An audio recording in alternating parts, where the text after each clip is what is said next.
Good morning! Ito yung gawain ko every morning guys pagkatapos kong pakainin yung aking mga alaga, no? Magkape lang ako at may kakainin or mag-edit, ganon, sa aking mga videos, no? Trabaho lang ako. Ito lang si Tami yung nakahiga din. Pakita ko lang din sa inyo yung ating labas, no, na ang ganda, may araw. Pagkatapos kong mag-edit at magkape, maghugas-hugasan ko yung aking baso. Pagkatapos nyan, alinisin ko yung ating lamisa.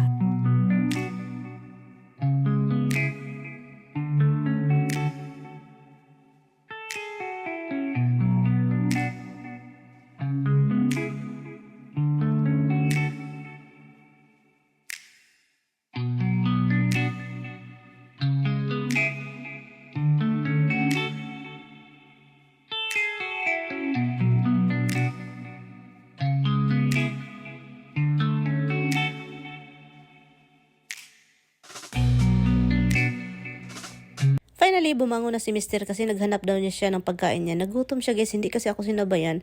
Busy siya sa cellphone.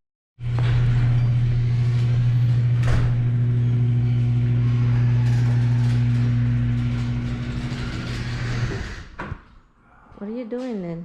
Get my brush.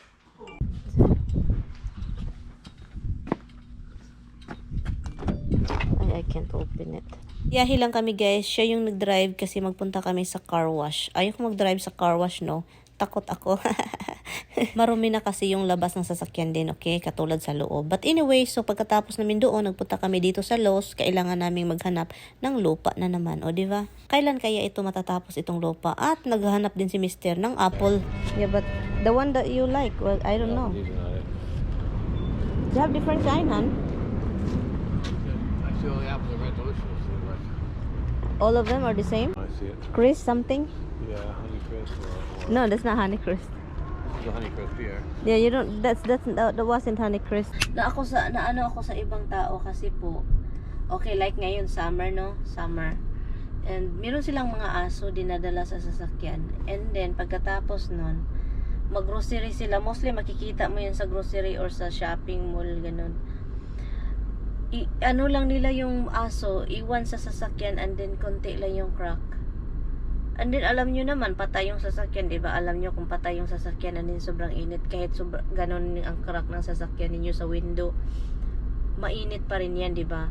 So, kaya na ano ako, kayo, yung ibang tao, meron man silang mga hayop, no? Pero, akala nila, minamahal nila yung aso, pero hindi nila iniisip yung kung ano ang maramdaman ng aso doon sa loob ng sasakyan kasi sobrang init.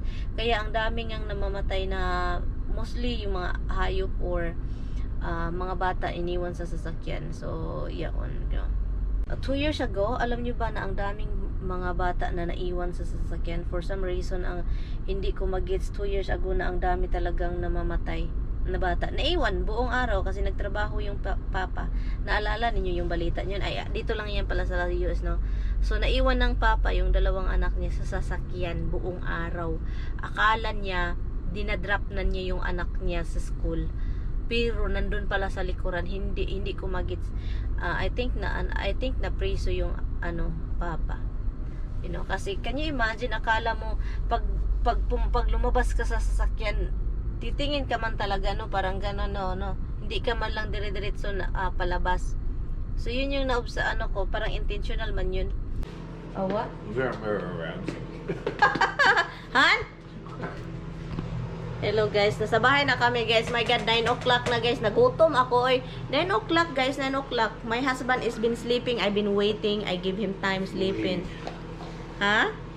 Guys, it's always somebody else's fault, guys. Always remember that. So, I don't eat lunch. I only eat like the pineapple. It's like I'm starving. I'm waiting. Let's have lunch. Try to eat sweets. Well, that was 3 o'clock, right? 4 o'clock we get home. And you have like lunch, late lunch, so that's why you're not hungry. I was thinking of not. Having lunch. You decided to have pineapples. I was thinking of not waking you up, but I was thinking you will freaking yell at me. Yeah, okay. Okay, put the vegetables, love.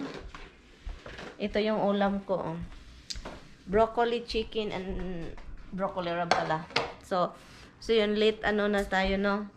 And this is the thing. And nagpunta ako sa labas, guys. Nag-gardening ako, guys. Grabe. I was gardening and he said, why you're out here? It's like 6 o'clock, almost 7. Nagtatanong pa talaga siya kung ano yung ginagawa ko, no? 9 o'clock na. Tingtulog naman karon, tingtulog naman na dire. Pero this rice is from this morning with the egg.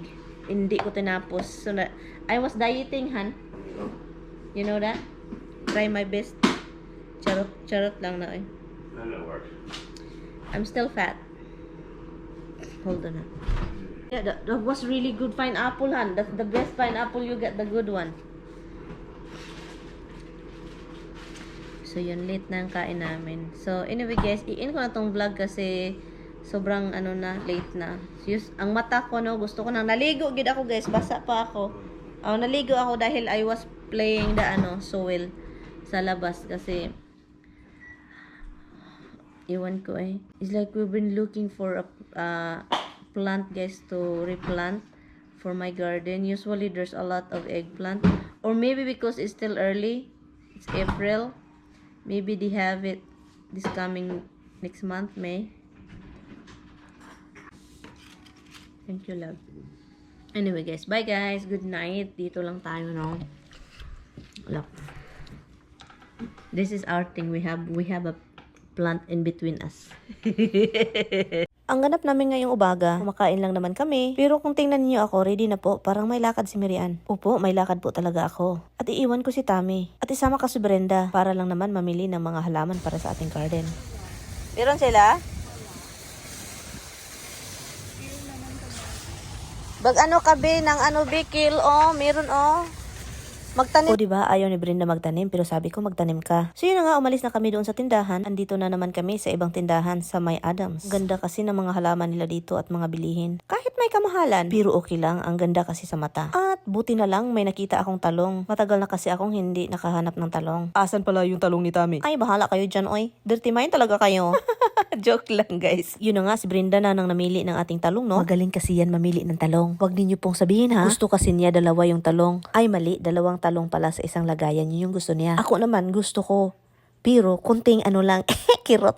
Ay, iwan ko, parang may sakit ata itong utak ko ngayon. Anyway, balik tayo sa ating pamimili ng halaman. Dito kasi sa nursery ng Adams guys, ang dami mo talagang mabibili. Meron dito mga bulaklak na ang mura. Meron ding mga bulaklak na ang mahal. Yung mga mura kasi dito is yung mga maliit, yung mga lagayan. Pero doon sa Lowe's at saka sa Home Depot, mura din ang mga bilihin nila doon, no? At meron akong nakitang sili na ang hahaba guys. Gusto ko sanang bilhin. Kaso, nagtataka ako, sobrang haba. Baka hindi ito manghang. At dito na naman tayo sa mga halaman nila. Diba ang ganda sa mata? Meron akong ganito na halaman. Kaso, hindi ako sure kung mabubuhay ba to this year, no? Ayan si Brenda, guys. Magpa-cute na naman.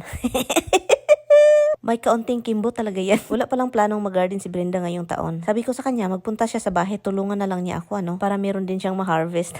Kapag hindi niya ako tulungan, hindi ko siya bigyan. Charot. Joke lang yun. Baka tutuhanin naman ninyo, no? Itong mga bulaklak na ito ba, nagtataka ako. Sabi ko sa kay Brenda, marami naman itong mga ganito sa bukid at parang wild pa nga doon, no? Kapag andito ka talaga sa Amerika, marami kang makikitang mga halaman na hindi naman binibenta sa Pinas. Wild lang sila kahit saan tumutubo. At ang mahal pa nila. At ang nanotice ko dahil nag-uso na yung mga plantita at plantito, ang dami na rin mga binibenta sa Pilipinas na kahit anik-anik. Ito naman siya, meron talaga ito sa mga garden sa Pilipinas. Nakita ko to noon, itong halaman na ito mostly sa eskwelahan. So yun na guys, tapos na kami dito, uwi lang kami. Na yan. Nakaul na pala yan.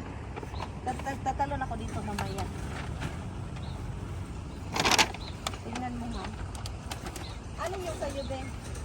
Yung mas marami. Okay.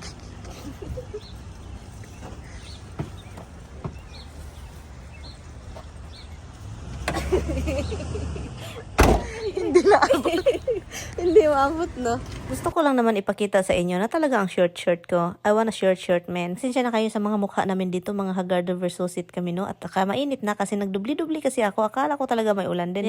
Brenda, mukha pa yan. Mirian, mukha pa yan. Sige guys, dito lang muna tayo guys, ha? Baka masira yung mood ninyo, nakita yung mukha namin. Bye guys! Ayun, sa bahay na ako. Pero tignan nyo yung baby ko. Pa-baby yan, no? Natutulog yan.